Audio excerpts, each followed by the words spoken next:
Welcome to Beyond the Front Door podcast with Lindee and Rhea at Peak Properties. We are real estate agents in Cheyenne, Wyoming, and we bring you stories that make you laugh, cry, cringe, and inform you. Come on in. We put the real in real estate.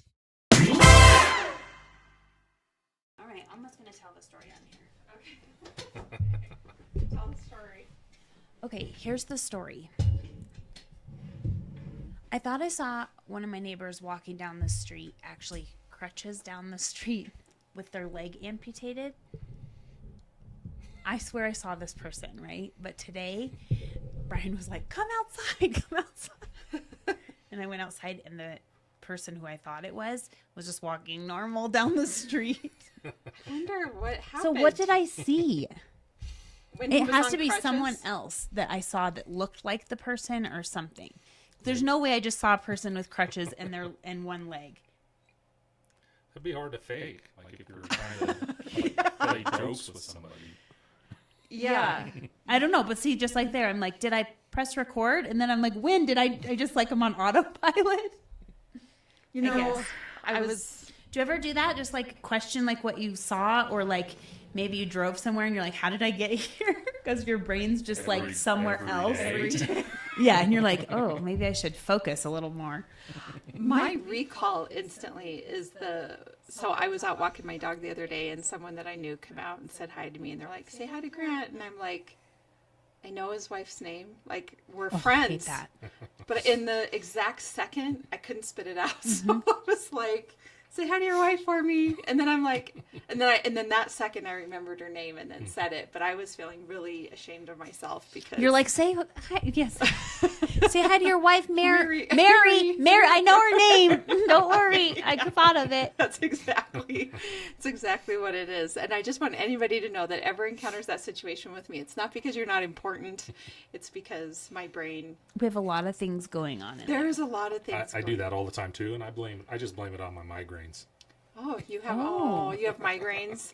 So sorry. You're like, I had a migraine and my memory for the last day is gone. I think headaches are the worst. When your head hurts, it's hard to function. Yeah. Yeah. It is. Yeah. All right, you want to do introductions? Yeah, today? we're here today with David Fryman, and he is literally, I mean, I might be biased, but I don't care because I think it's true, the best real estate photographer in Cheyenne. Yeah, I agree. I think you are. You must be, definitely because- like mastered that. Yes. I appreciate that. Yeah. We always get a lot of compliments on the photos and videos and, all the marketing that comes with it. And so, yeah, we had to. And you were photographing a house for Lindee and I yesterday for a listing that we have coming up that we're doing together. And on the way over there, I was saying to Lindee, we're like 120 some episodes in. How is it possible that David has not been on? I know, because you came and saw the studio when we first started Yeah, it, and we yeah. talked about it, and then I think it just got busy, and Yeah, and that's what it was. I think we talked about it the other day too. It was just scheduling conflicts. I was super busy. Yep. And you guys were super busy. Yeah. It just didn't work out. But here we are. So here we are. Yeah, well, we're I've glad thought you're about it here. on and off over the year, and I thought, well, maybe he doesn't want to do a podcast or doesn't want to come on and talk. Like, I just wasn't really sure, and so I was really glad to see you yesterday. So we can I iron don't it think out. he's the type of guy that's like, hey, excuse me, you forgot about me over here. He's probably like, they'll talk to me. Thank God. They'll ask No. me if I want. Yeah, Yeah. that's exactly it. Yeah. I just we feel don't like talk much. you don't talk a lot. You're a little introverted, so yeah. Which I can relate to. Well, I guess if you could start off and tell us a little bit about yourself, like where you how long you've lived in Cheyenne, where you came from, your career trajectory, like before photography. Yeah. Oh, What keeps well, you here? I was born in Montana, grew up west of the Mississippi. Which is good news, right? Which Yeah. part of Montana?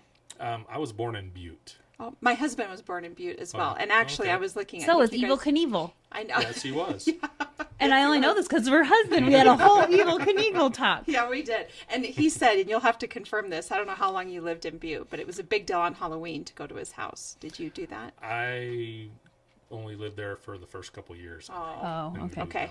on. All right. I've never lived in the same town until now for more than 2 years. Oh, wow. Wow. So when I say west of the Mississippi, I mean you just moved around every state west of the Mississippi. Okay. Okay. Okay. Cool. So, was it military, or your family just kind of like to move around a little bit?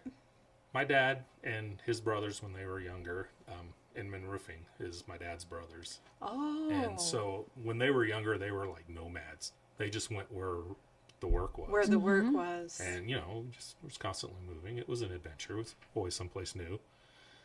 And, and then my high school years, my mom had remarried a Navy guy. So then after that was Navy. So I have a theory about children that grow up that move around a bit, because I moved around quite a bit as well until about 7th grade. That we all become a little introverted, or many of us do, I think, that spend a lot of time moving around and going to different schools. Because you had to make friends so many times. Yeah, because and if you're only going to be in one place for so long, you just sort of stick to yourself. And yeah, I think aside from my best friend now that I met when I was in the Navy, aside from that, lifelong friends, I only have one, and that's because she was a friend of the family. Good friend of the family, and we've known each other since we were pretty much born. Yeah. So, and that's I think that's really the only lifelong friend that I have. So. Yeah, I'm in the same boat, I would say. And I feel like we've just talked with people, and I've met people that move around a lot and just become introverted, because it's for me anyway, and I don't know how it was for you, but for me it was just I became very shy. Because you're trying to take in all the newness around you. It's a different city, different state, different culture, different everything. And so you just kind of go inwards. Yeah, it makes it hard to make friends later in life. Yeah, it does take just a little bit of time. I was really fortunate. I landed in a career that sort of forced me out of my shell, and then I haven't stopped talking since. So, right? Yeah. I had that while I was in the military. Oh, okay. It was easy to make friends in there because kind of built in. Yeah. Yeah. And so, but after the military, it was like I haven't made hardly any new friends since I left the military. Yeah, because in terms of investing in networking or socializing or friends and stuff, when you're moving around so much, like I said, I think you just don't do it. Yeah. Not as much, unless somebody's built in, like a neighbor or somebody you ride the bus with, or, whatever. So, but then what brought you to Cheyenne? I've lived here on and off few times throughout my life. This is one of the places that my dad landed a couple times when I was growing up. And I've lived here a couple times as an adult. Then I moved back because my kids were here. Oh, okay. And, I was away from them for a long time, which was not good, but... Sure, sad. Mm-hmm. But, so I moved back here, and because I hated Washington, because Washington's... Well, we had someone else here from Washington. We're in a show. Yeah, but Washington sucks. Washington's gone downhill even more, hasn't it? How long ago did you leave there? I left there I moved here from there in 2019. So, and I bounced between Washington and Montana. Okay. I feel like that happens up there. Yeah. The Washington, similar. Idaho, Montana, they kind of, people move back and forth or migrate a little bit across the top there. Washington, when I lived there right out of the Navy, it sucked. Yeah. The traffic was horrible. And the weather isn't the best. Right? The weather. I hate rain. Yeah. Well, I just don't like rain, so I feel like that kind of weather's It's not even mopey. The rain, it's the 6 solid months of just mist. Oh, so kind of overcast too, right? Overcast, gray, mist, and then you get the rainstorms amid all that. It's just, but I move out to dry places like this, so I did construction. Okay. My whole career in the Navy, I did construction, and I move out to dry places like out here, and it starts sprinkling, and people scatter. They're gone. I'm like, how do you guys make money? You're like, you still have to work. You're like, we worked in the rain. You know how many tools I've replaced over the years because they get wet? Yeah. I mean, you don't work in the rain in Washington and you starve. It's kind of like here with It's the half the year. snow, when people just think it should shut down, and you're like, well, we don't shut down here because we have to We adapt. still function. Yeah. And we can't just shut down every time the snow comes. No. Can't we shut wouldn't down be every time working. it rains in Washington. Now, I will say there are a few times when we want to. We want to shut down. When it's snowing so much and it's so cold out, and you're like, I don't want to work today. I want to stay You'd home. rather go play in the snow somewhere Yep. in the mountains. Yeah, but unfortunately, the world still moves, so Yep. we got to keep moving with it, right? Yep. Yeah. So you did construction, and so were you doing construction up until you did this then? Yeah. So, I've suffered with these migraines, since the Navy. And, I did So you got to construction. find something you can do. Well, it creates a very high pain tolerance, so I would just work through it Oh, okay. as a younger person. Work until it made me throw up and then work some more. Yeah. But as I started getting older, 48, around in there, it started getting a little harder to work through. Sure. And that was about the time COVID was hitting. And I was working as a project manager for a commercial company at that point, mostly in the office. And they had to lay a bunch of people off because they did all government contracts. And so, they didn't want to get me because they were kind of grooming me to take over the Cheyenne office. Okay.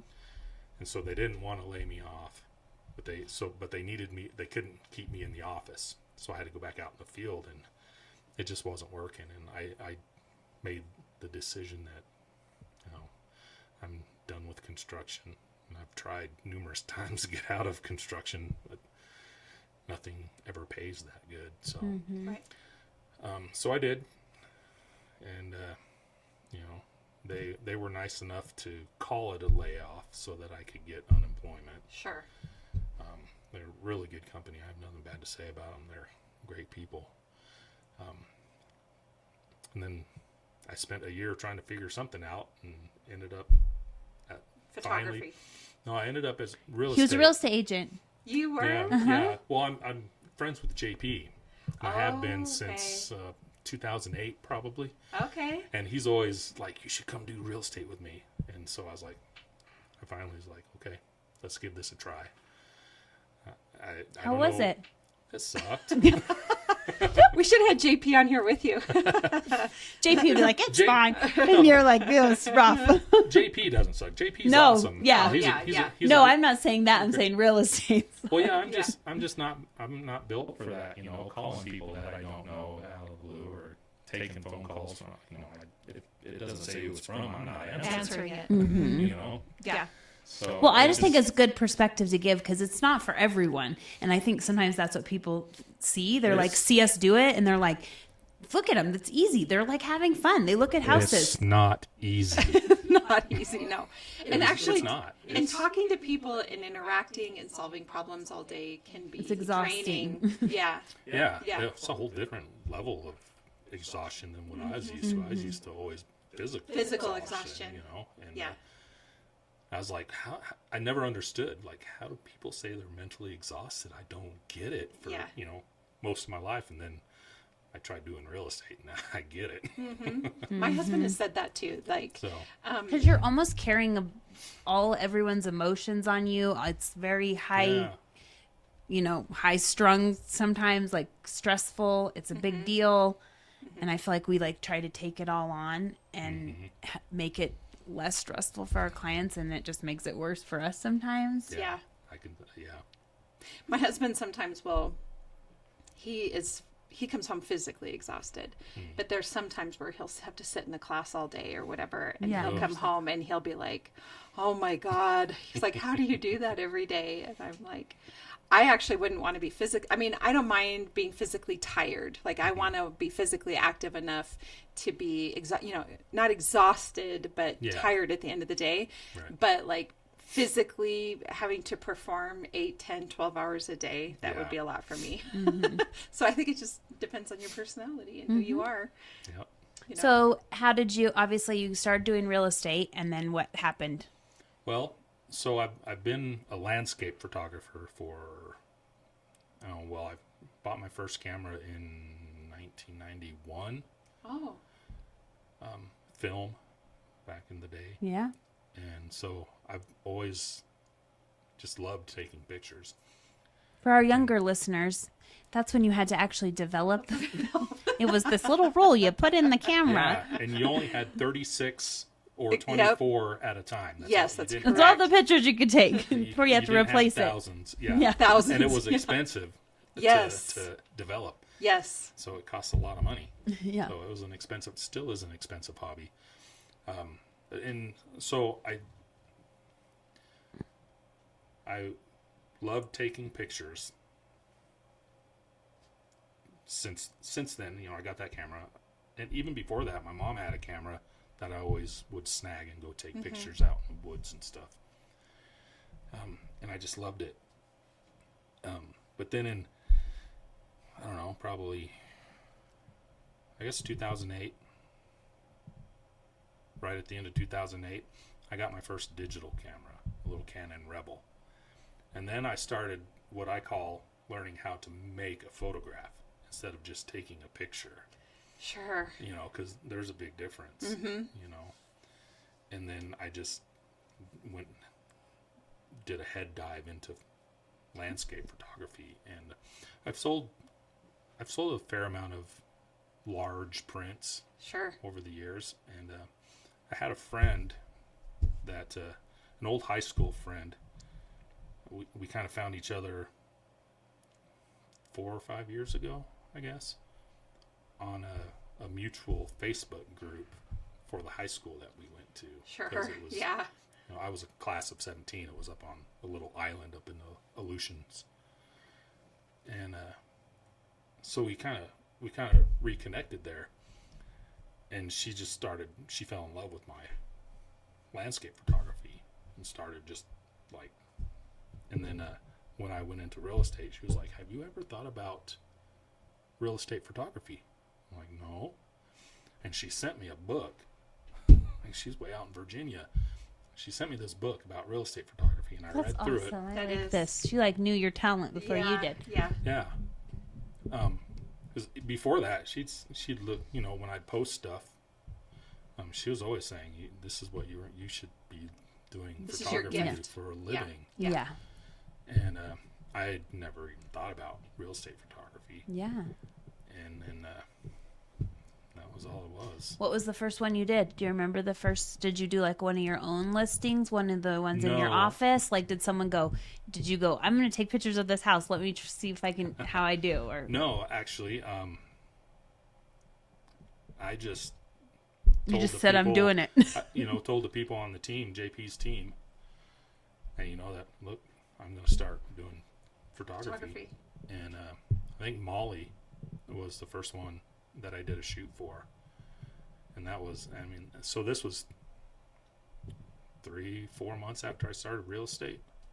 So I started in October of 2020. And I did that shoot for her right around Christmas that year.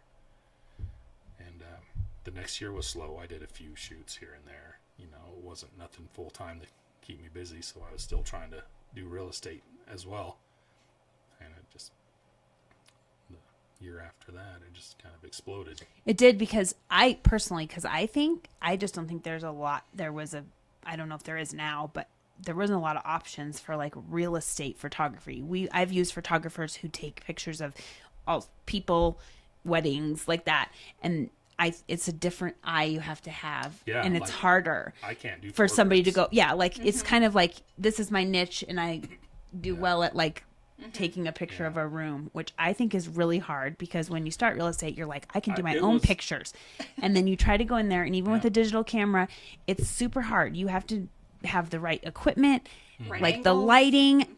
I've taken Camera settings. tons of pictures, and I've tried to do it, and Yeah, I think it's for the professionals to do. it was a little bit of a learning curve, because it was a different kind of photography than landscape, which is what my primary focus has always been. But I caught onto it real quick. Mm-hmm. Like, I just took the photography naturally, I think. I never took any classes or anything, so. It's just your gift, and you just had to cultivate it, which sounds like, I mean, decades of landscape photography helped with that as well. Yeah. And then, you know, you were marching in the right direction when you decided to become a realtor, but then, yeah. It was an expensive route to take to become a real estate photographer. Yeah. Because, you know, I didn't need to pay all those fees and classes and dues and all that stuff to become a real estate photographer. Sure. But it was worth it. Well, you have some It background also, you knowledge. do. I feel like you got a little extra that maybe Yeah. someone who didn't have a license has. Because, you now kind of know the whole process.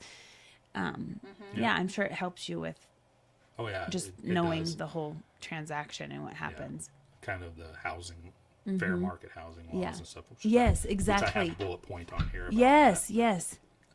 Yeah, so what else? How many pictures do you think you take? How many houses? Last year I did 379 houses. Wow, I was wondering what That the is number was. awesome. That is amazing. Yeah. Good for you.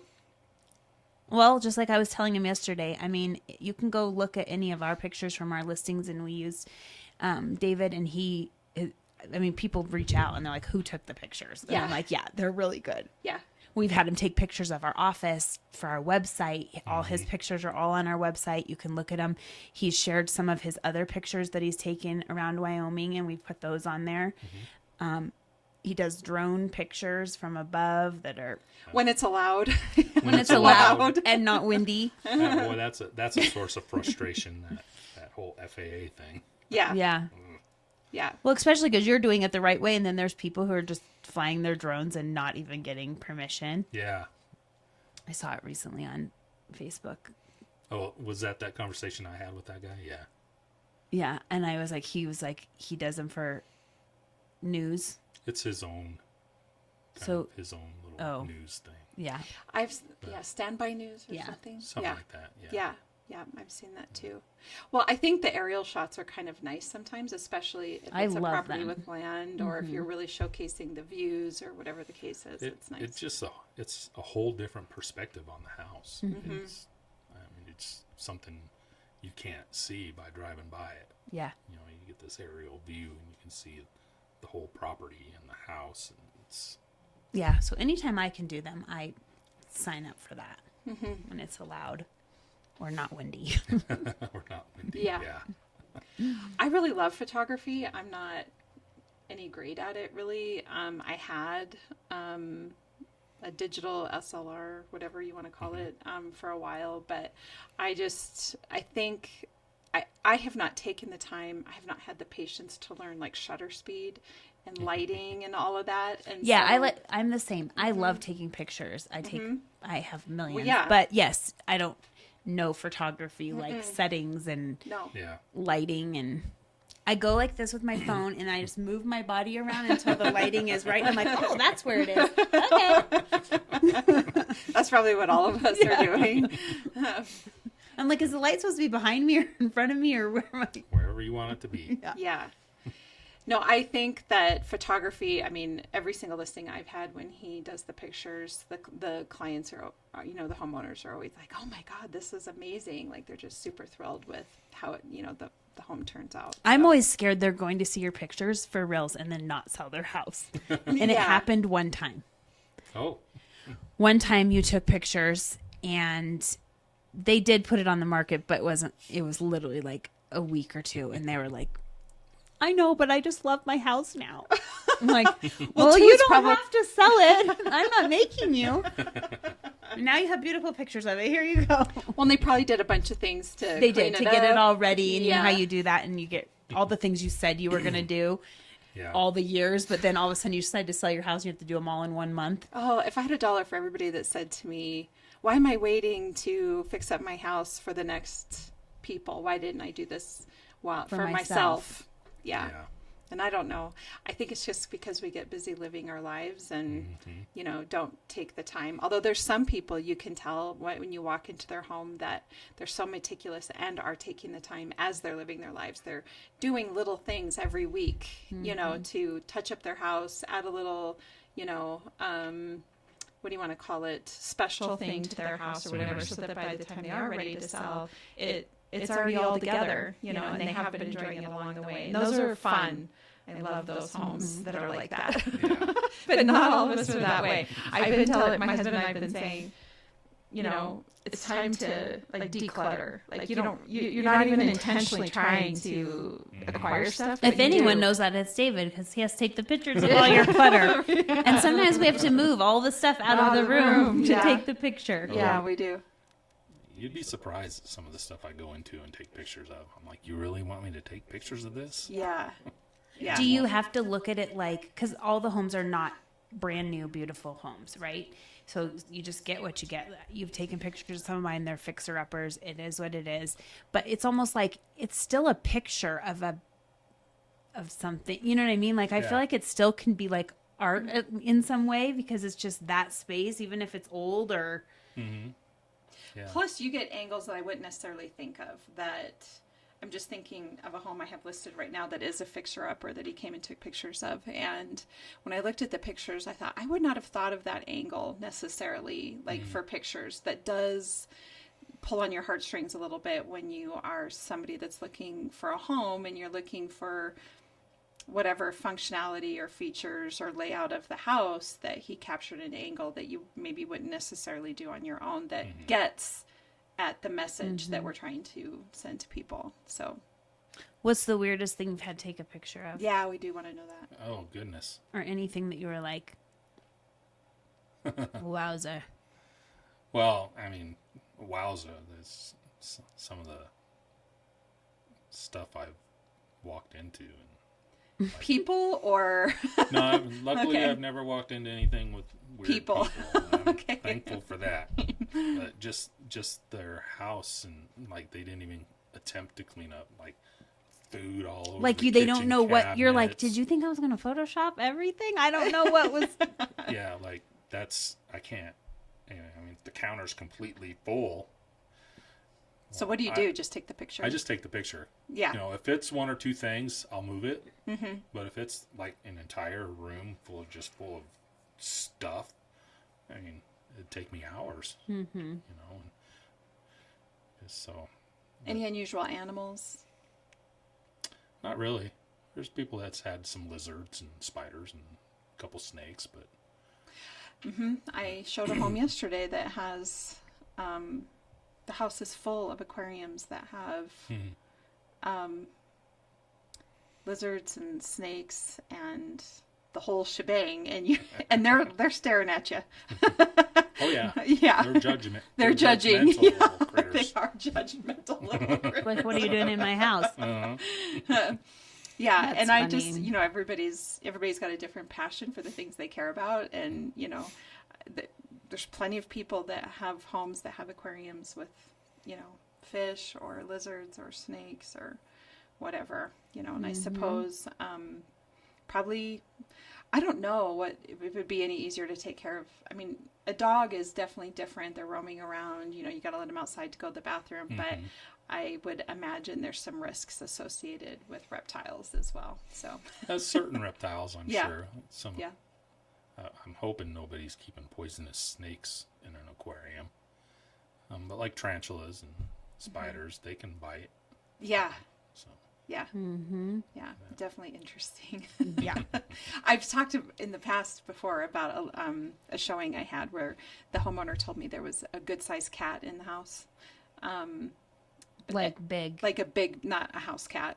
And we never saw it, and he said we would never see it. But I have to be honest, I think we were in and out of there in about 3 minutes in this house. They weren't looking for it. No, but there was evidence of it because there was like a tree trunk for a scratching post in the middle of the house. So Chris Eisenberger sent me a reel yesterday, and it's someone going to a house, and it says what you walk into as an agent, and they knock on the door, and it opens a crack, and it's literally a tiger. Oh And my I'm like, gosh. no. We don't really need to do this. No. Do we? You're like, we don't need to see this house. No.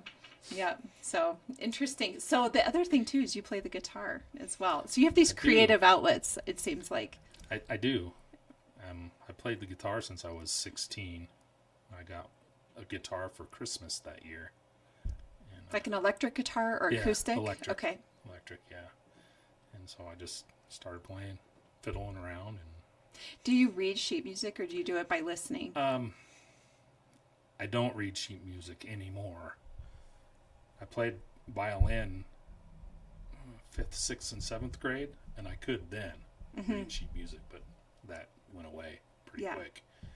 It's like another language, just like, yeah. It is. Yeah. It is. But now I just kind of play by ear, kind of play what I want to play. I was telling him he needs to have a jam session with my husband because Grant does it by ear as well. And we just picked up a guitar. Well, he's had various guitars throughout the years. And, when you're raising kids, they sit on stands next to an amp typically with the cord and the whole thing. Well, 3 boys, that's very tempting stuff going on there. And so there were times where they'd be knocking it over, putting dents in the guitars or breaking strings. Yeah. Yeah. I don't know how many strings my husband how many guitars he had to restring because my kids were, getting wild and woolly on those guitars. Yeah. But so he put it down for a while. And then the last few years he's picked it back up and he really likes, the harder rock and especially the solo guitar of any particular like Metallica or AC/DC or any of those songs and doing the solo. And David's been posting videos of them and I've been listening and you sound so sharp. Like it sounds sharp and clean. Like sometimes my husband he can play really sharp and clean too, but then sometimes he's just fiddling around with it. And, I'm guessing trying to get the sound down with the music. Yeah. Right.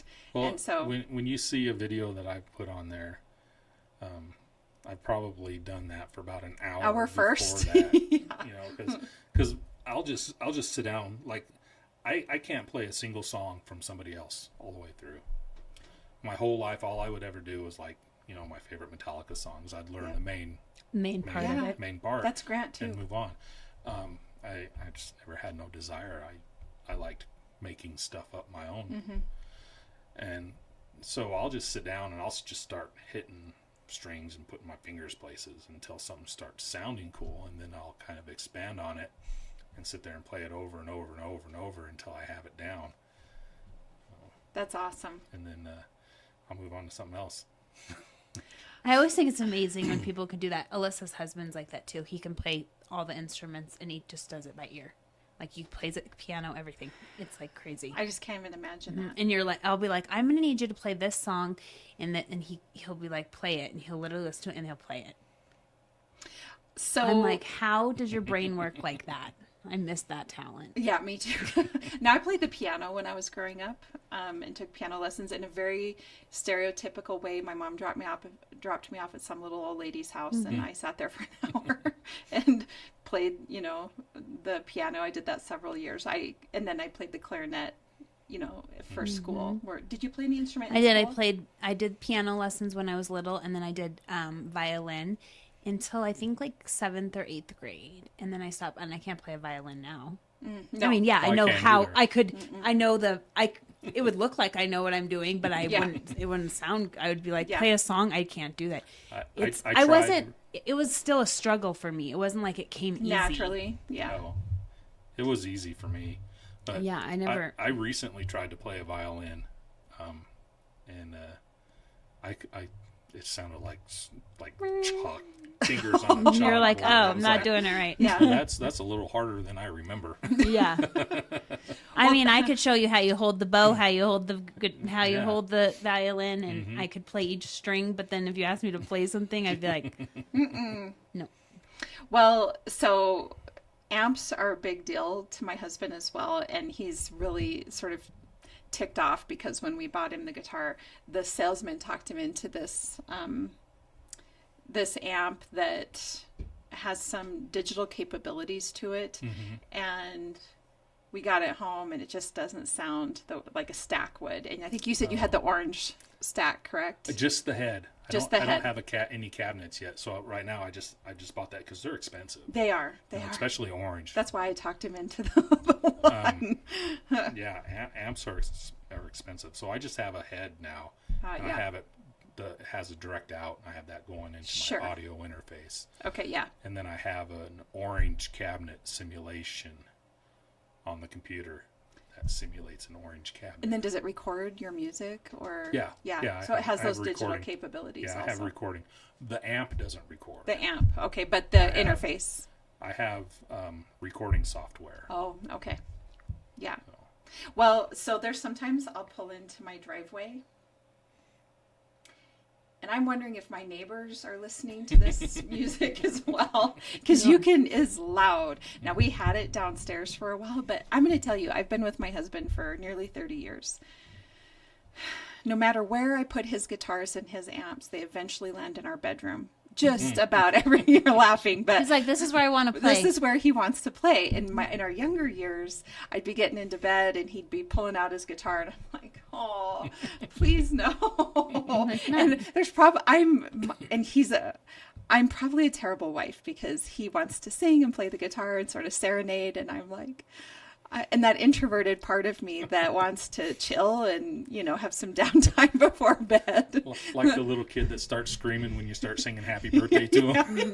Yeah, That's right. She's like, please stop. And he's like, Well, so I have talked him out of not putting it in the bedroom right now, but he has like his own room upstairs where he keeps things in. So I think they're moving in there, which does make it louder for all the neighbors to hear, especially when you've got that amp up. And so I'll pull up sometimes when I get done doing something around here and he's been home alone all day. Yeah, that guitar is playing and that amp is really shooting out some music. So how about you? Are you playing, do you have a basement or a main level, or are you playing upstairs? How loud do you get? I don't get super loud just because the speakers I have for my computer don't go super loud. I just have some small studio monitors. okay. And there's little people living in the room below me. So Oh, okay. I got my son and his So family considerate of staying you. in the Okay. basement, so I don't turn it up too loud, but if I live by myself, it would be Yeah. Loud.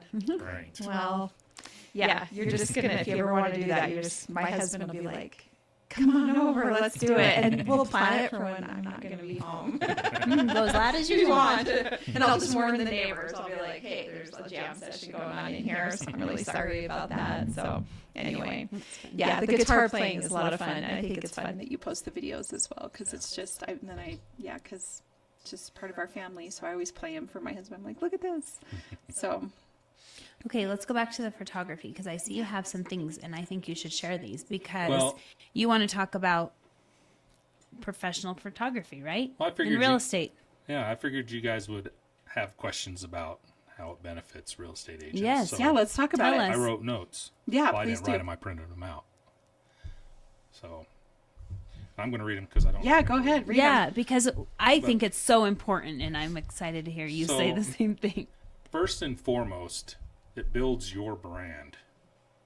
When you use professional photography, sellers see that, and when they look back through your listings and see consistent professional photography, it equates to a premium service provider. And so that's the biggest benefit, really. Creates a distinctive style. Yeah, I mean, I would agree. people know, when they list with you, this is what they're going to get. That's right. Builds trust and credibility. Obviously, that's You're taking pride in your work. yeah. Yeah. And, it's, sellers, when they see that, they get this perception of it's going to bring a higher price and sell faster. It's And true. it is. Yeah. Yeah. It, I think it statistically, is. Studies do show that it does. And professional photos just makes your marketing and advertising look better too. So, I agree. and moving on to why it's good. That was the For how real it estate helps agents, you. yes. Yeah. And I feel like as a profession, we are trying to be professional. And I think that's one way that you show that you are professional. Yeah. When you go and I'm not saying some people can't. Some people can take their own pictures and they're good at them. Sure. And they've figured it out. But when you go and just I'm just going to use Corey as an example because my stepdad broker up there. Sometimes he just likes to take them with his phone. Mm-hmm. I mean, they can be crooked. They could be dark. Like, it's not something everyone can do. And I feel like you're putting your seller at a disadvantage by not putting like your best foot forward of their house. Yeah. Even if it's a fixer-upper. Like, I was once told by an agent that I made their fixer-upper look too good. Oh. well, that happens too. And I like it when people walk in and go, the pictures were so good, because that's the whole point, is to get you in the house. Mm-hmm. First impressions matter. Yes. Yes. The main objective, aside from building your brand, is getting people in the door. Yes. And Let them see the house and see the space. Yeah. Yep. So, absolutely. So yeah, doesn't matter what the house looks like. When I go into it, it's getting the same treatment. Mm-hmm. Like, if it looks just horrible, I'm taking the same quality photos. Right. Yeah. So houses that have professional photos, studies show, sell for higher prices. Mm-hmm. And they sell, where is it? There it is, 32% faster than those without. That seems like high, but this is nationwide studies. Mm-hmm. Well, you can have situations where pictures don't do the house justice, and I think that's what we don't want. I would much rather Them be better than the what home it looks like. Yeah. than have people go in the home and go, oh my God, I had no idea, like the pictures did not do this home justice. And I Yeah. just don't want to be in that situation where you have this really beautiful home and then have half-ass the pictures and then, Yeah, and I it's- think you're absolutely right. It drives me insane when I see like $1 million listing with cell phone photos. I'm like, are you kidding me? Yeah. I'm like, It bothers me with a $200,000 listing. I mean, you still should be using professional photos, Yeah. in my opinion. Yep. But professional photos get more clicks on social media. Mm-hmm. they do. We click on pretty things and nice Exactly. things and things that look If good. we see Good quality. an awesome photo right after an ugly photo, we're gonna click on Mm-hmm. the nice photo. It's just human nature, really. Mm-hmm. Well, in this age of Zillow and realtor.com and homes.com and all that, I mean, I think I read somewhere like almost 100% of people start their home search online. Like they're looking online to look at homes, unless you happen to be driving by a house, Yeah. So you're relying on the pictures. I don't have that statistic on here, but it's not 100%, but it's pretty high, like 90% or something like that. The first thing people see of a house is a photo. Mm-hmm. So you want it to be ugly and orange, or you want it to with a finger in the way, or angled at some. Yeah, you see the angled ones wrong. that are up high looking down, like what are you doing? yeah. Yeah. They're trying to make the house look skinny. What's wrong with that?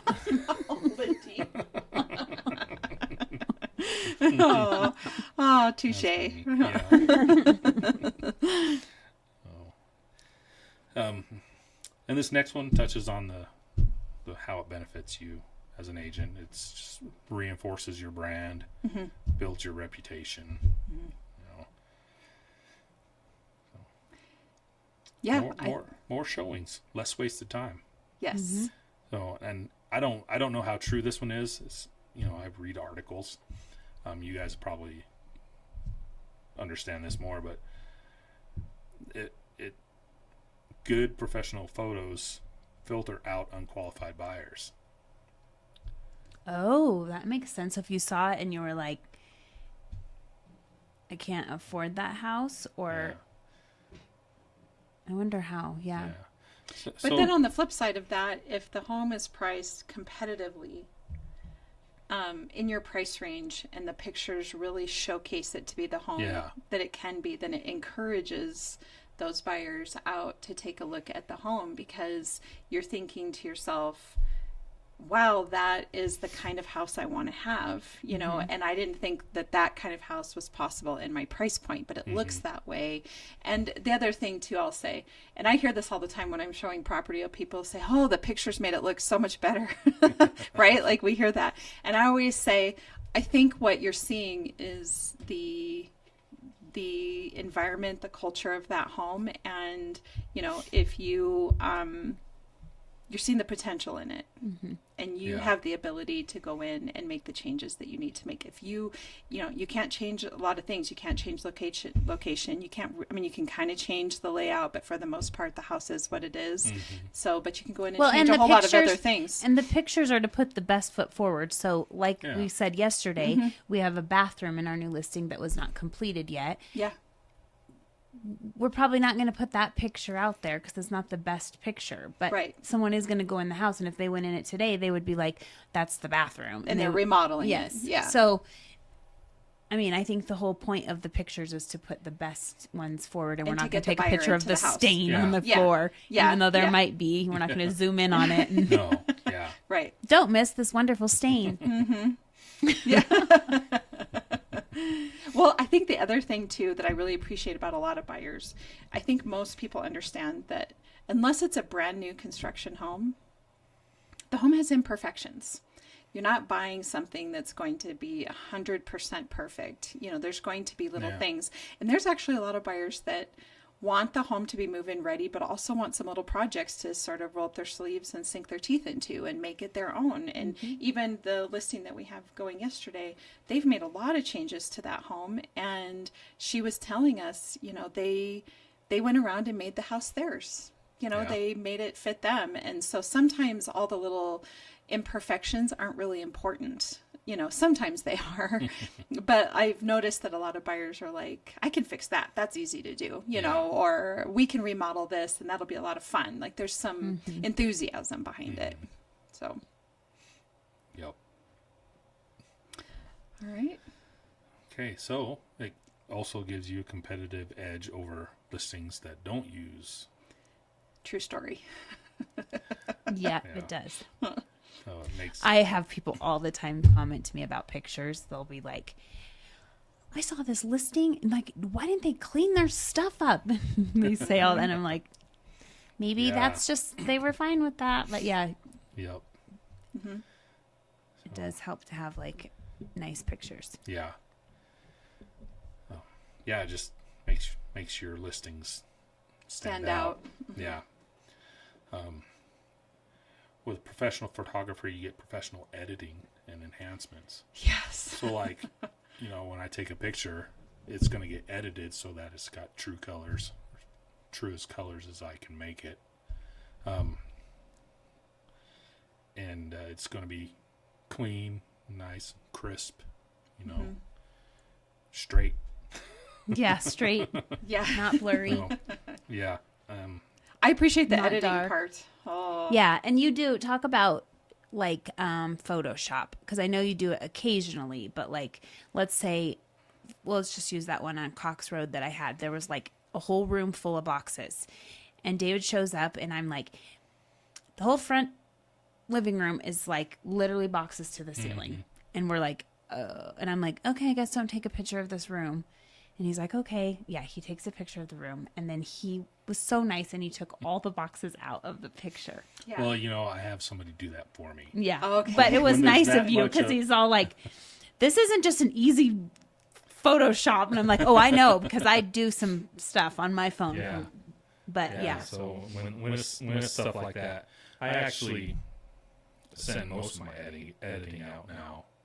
Because I got so busy, I just couldn't do it all on myself. So That's cool. So there's people that just edit photos. yeah, it took me a long time to find one That you liked. that, you know, kind of matched what I was looking for. You know, I went through quite a few, and I ended up changing a bunch of stuff because, you know, it's not quite, you know, How you want it, so, yeah. So Do you have it now to where you almost take a picture and it needs very little editing? No. They all need Every photo. every gets photo edited. needs edited. Okay. Every photo Just gets or edited. gets edited because it's lighting or whatever the Yeah. reason. Yeah, there's usually something in there that's distracting. I'll erase out, Okay. Interesting. Yeah. Yeah, that must be pretty time intensive too. It can be. Yeah. How many pictures on average do you take of a house? Oh, good grief! It depends. It depends on the house. Yesterday he Like- took 1,000 in 3 hours. Well, Just kidding. You ended up with 70. Oh, yeah. And Oh, you guys, we have 70 really good photos. yeah. And I sent the photos, Yes, I have them. but each photo starts as 7. So I take 7 photos and Of blend each them all, and they get all blended together. Oh. So it's 7 different exposures. They're all one stop of exposure apart, and that gives me all the detail in the shadows and keeps the detail outside. So that's how I do Interesting. that. I started off using Flash to do the same thing, and I found that was just too time consuming. And so I was like, I'm going to try this HDR photography, and nobody ever noticed the difference when I switched. So I'm like, okay, well, the quality is just as good. Yeah. So, but That's cool. Yeah, it feels like a lot of work. it can be. Yeah. Editing that many photos is a lot of work. And when I started doing, 3, 4, 5 shoots a day, Yeah, that's piling up. it's like, And newsflash, us realtors want them the next day Stay. too. We don't want to give We you don't a wanna week wait. or anything. yeah. So, We're like, can you get these to me when? He's like, yeah. Well, now I say tomorrow because I sent it off to an editor. yeah. That's nice. Good for you. So, and little Vietnam girl, she works on them while I'm sleeping. Oh, that's so Oh, cool. That's nice. nice. Yeah. So, Nice. yeah. So almost all the big real estate photography outfits outsource. The editing. Yeah. When I was first starting off, I had plenty of time to do it myself, so I did it myself. But yeah. Yeah, I don't blame you. I would not enjoy the editing. I'd far more enjoy the taking of the photograph than of the editing of Believe it or not, with my landscape stuff, and when I first started out in real estate, I enjoy the editing. Okay. But it gets to a point where, I take pictures all day and then I edit till like 2, 3, 4 in the morning, and it's like this just not I working. edit this podcast till 2, 3 in the morning too. Oh, sure. Just kidding. I'm outsourcing it. Rhea doesn't know. There's people that do that. There is. Yeah, there's always somebody for something. And you know what I always thought? You've obviously found someone who can do the turnaround. I've said before, there's people who have reached out to us to, do you want help editing? You want help? And I'm always like, here's the problem. Like today we're recording your episode and this episode goes live on Thursday. Yeah. So sometimes we are recording and it goes the next day. And so I'm like, I don't have time to send this to someone else to do what I can do. Yeah. I could just do myself. Yeah. Now, one day when we're rich and famous, we'll have people that do it for us too. But in the meantime, that's not the case. So No. All What right. else? Aerial? Aerial, drone, and photography. Well, it adds value.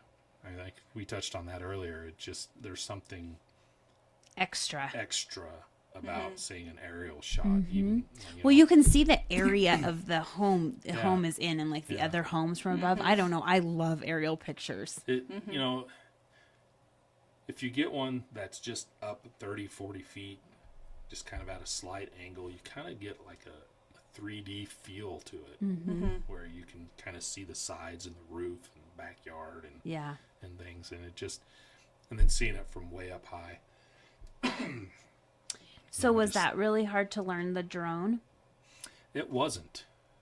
It was actually pretty easy. I thought it would be hard, but it's more fun than anything. So I'll say though about the drone, I don't know what was going on. There were conversations going on about drones at the time on the news. I can't remember what it was. It's probably all the things you see in the sky and they say it's a drone. Yeah, but so I was just walking in my neighborhood, and I actually think he was like on the next street doing of a house, but I'm walking and it's following me right up the road. Were you and following I don't her? know if it was you or not, but I swear to God, because I was like, seeing a drone when you don't usually see one is a little unnerving, or it can be sometimes, right? And what are they taking pictures of? So I was walking up and the drone was like following me up the street. But what I realized is it was circling the house that I'm almost positive it was you. But the house that was being photographed, I live over in Saddle Ridge, and this was about a year ago. And the only reason why I know is because I think I had talked to you and you had said something about doing one over there. I'm almost positive. Yeah. But I forgot about it.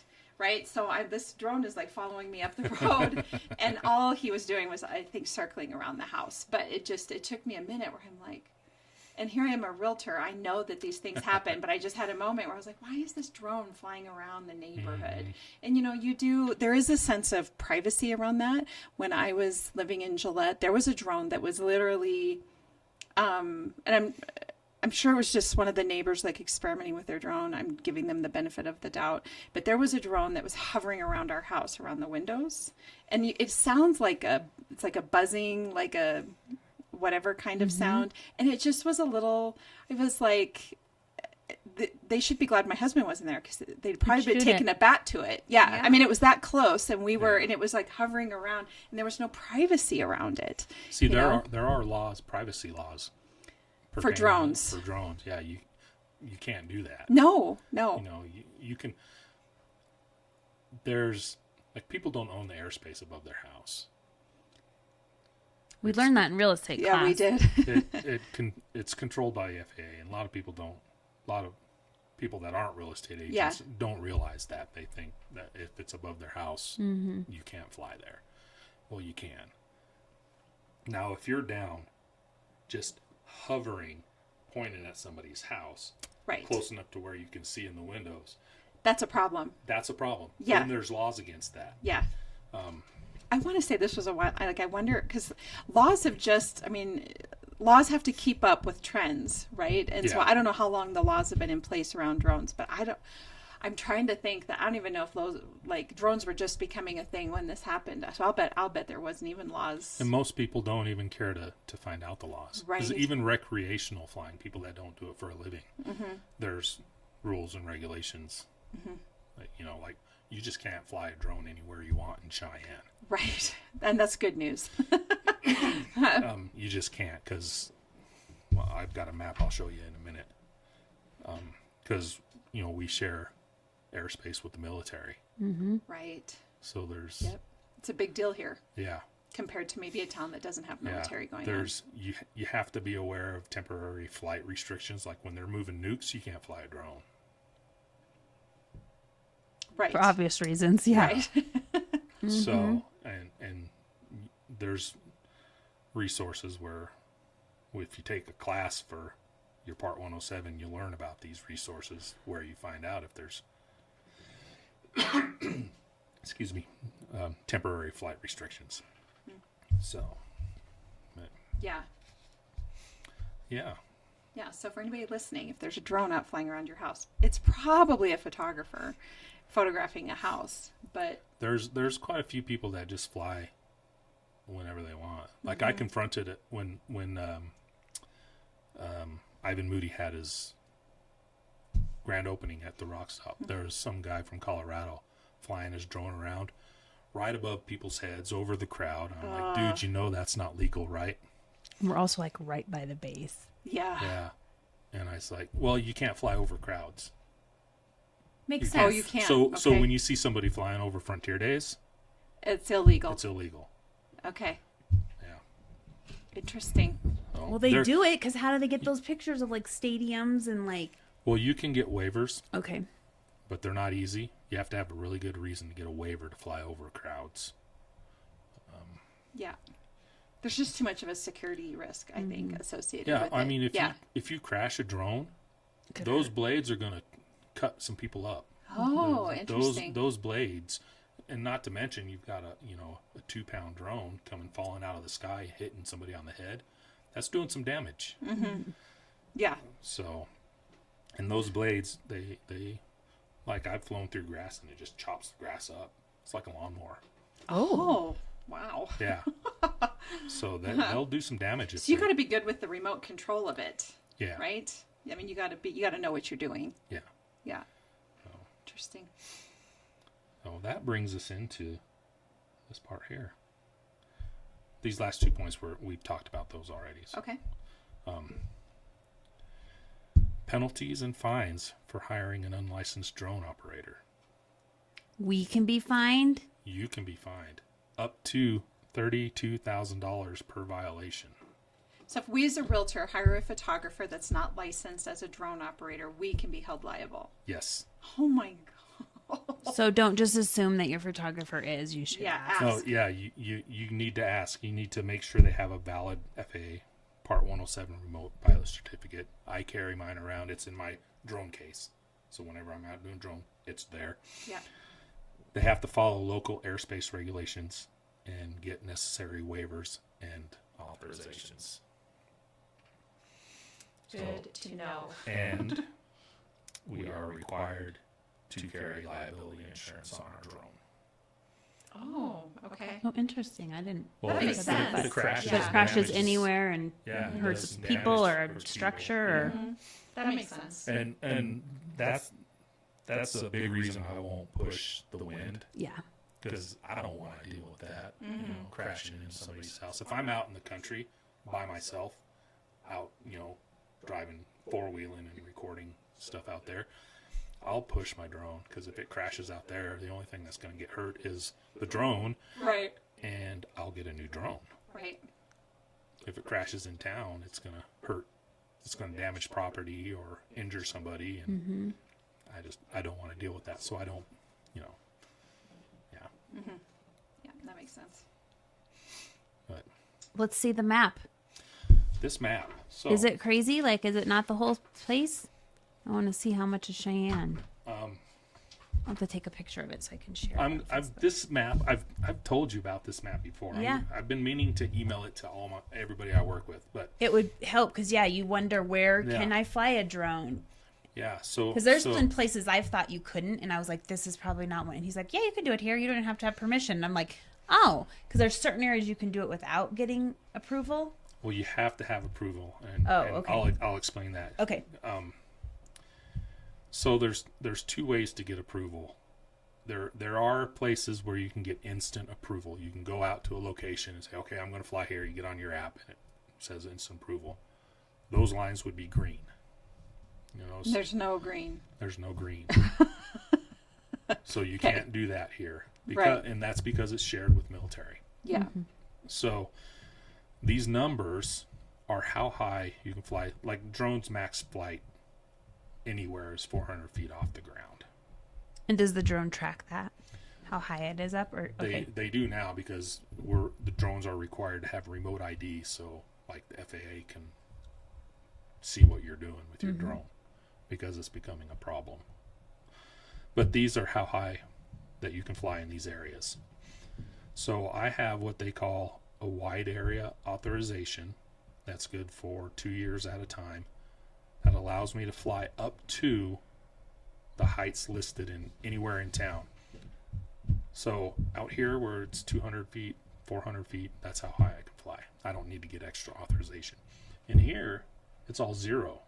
So that's as high as I can fly under that authorization. Oh. So in here, I have to get additional authorization. Okay. So, That's and that interesting. takes them forever.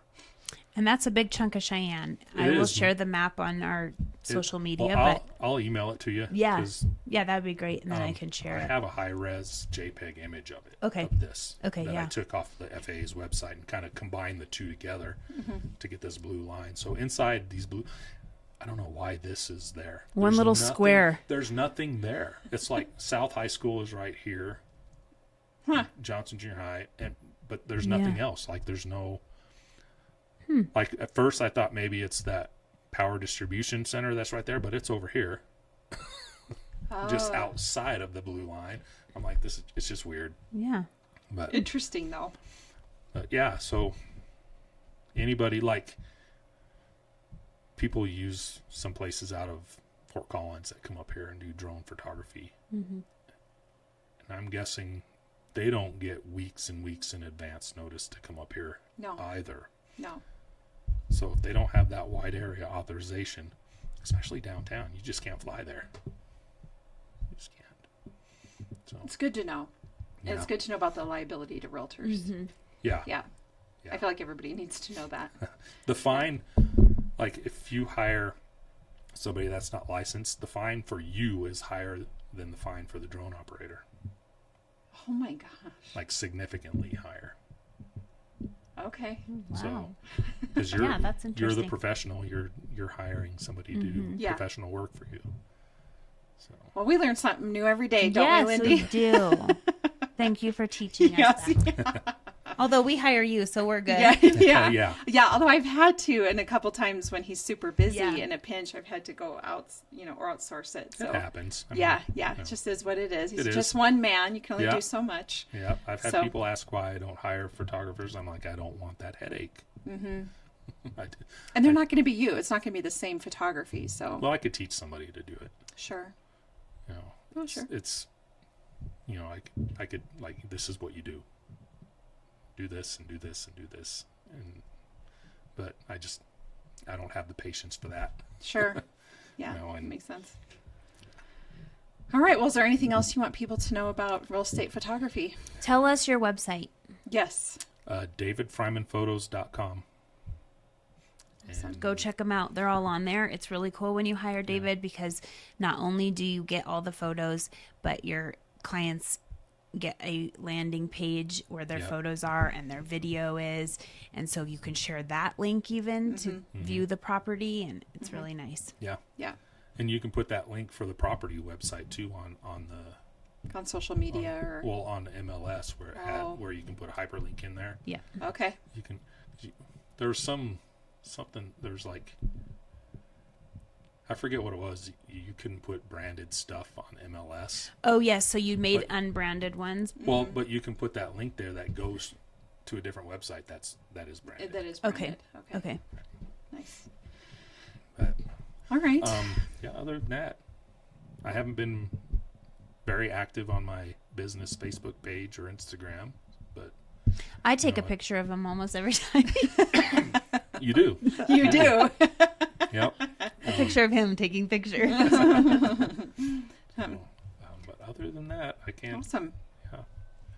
Well, thank you so much for coming in and sharing. We Well- really appreciate hearing your story, and we learned a few things that are helpful.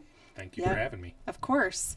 So to wrap up, my question for you is, what is your favorite thing about Cheyenne?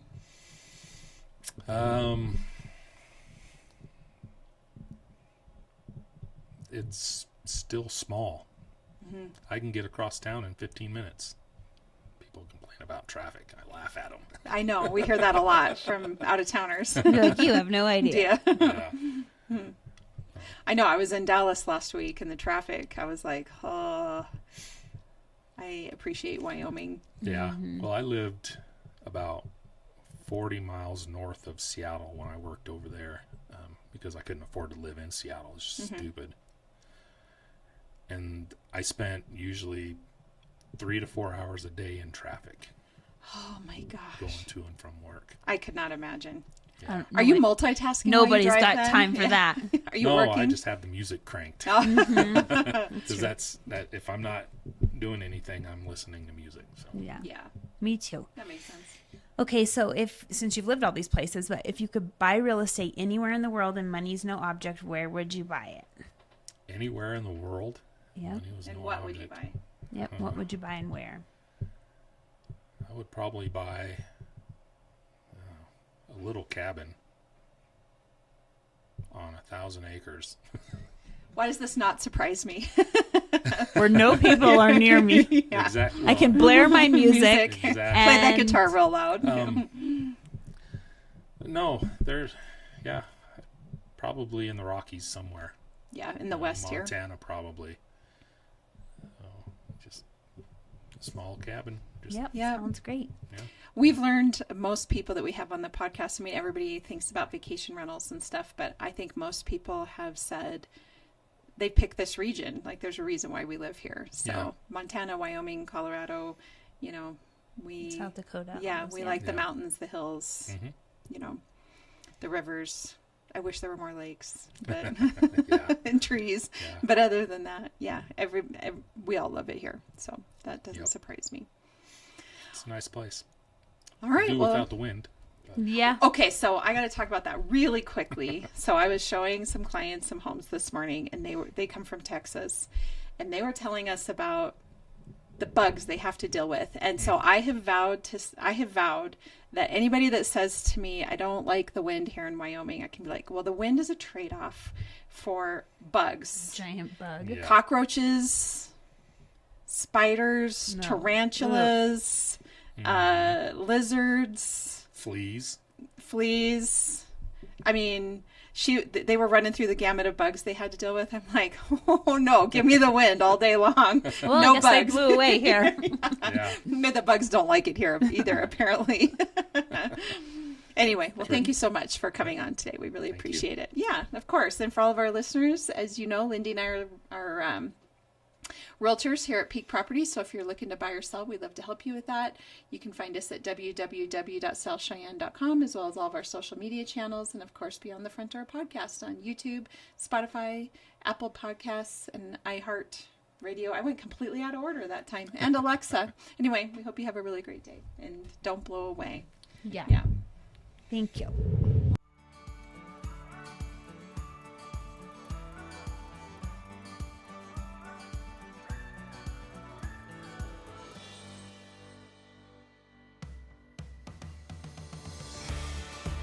Whether you plan to buy, sell, or invest in southeastern Wyoming, turn to Peak Properties. Family and veteran owned and operated, we work diligently for you. Unlike other larger companies, we take time to learn about you, understand your specific real estate needs, and remain easily accessible if you have any questions. Being a veteran and family-owned and operated company means a high level of commitment, trust, and loyalty. Our family culture sets us apart. We work as a team. We develop not just professional, but personal relationships with our clients. When you choose Peak Properties, you become part of our real estate family. Looking to relocate to Wyoming or just move across town? Peak will be there for you every step of the way. Recognized for excellence and dedication in the real estate profession, we're proud to be one of the most trusted and knowledgeable names in our industry. Let Peak help you find your dream home or investment property today. Our agents will make sure you're informed and listened to as they guide you to fulfilling your real estate goals. Reach out today. We have sold and purchased several homes through Peak Properties, and each time I've been impressed. They are great about guiding us in the right direction and always being in our corner. Peak Properties. Let our family show you the way home.